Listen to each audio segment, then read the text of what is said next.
Welcome to Man Does Tech, where I solve the problems you didn't even know you had.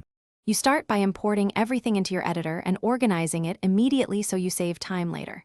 Create 3 folders: selects for your best shots, B-roll for cutaways, and audio for voice and music.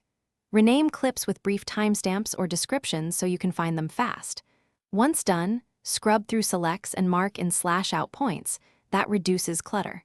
Make sure to back up the original files to an external drive before heavy edits. You now build the story. Place your selects on the timeline in the order you want the viewer to experience them. Trim tightly, remove long pauses and dead space, and use slip or roll edits for smoother transitions.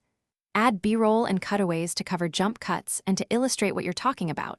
This keeps pacing energetic. Once the rough cut flows, add background music at lower volume and adjust clip levels so dialogue remains clear throughout. You finish by polishing audio and visuals. Apply basic color correction to match shots, then a subtle grade for style. Clean audio with noise reduction and EQ, and normalize levels so voice is consistent. Add lower thirds, captions, and final music ducking, then export using H. 264/16, 9 with a 1020 Mbps target. If sync or codec issues appear, reconform using original media and clear render cache.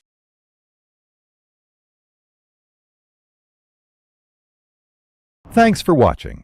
If you found this helpful, don't forget to like and subscribe.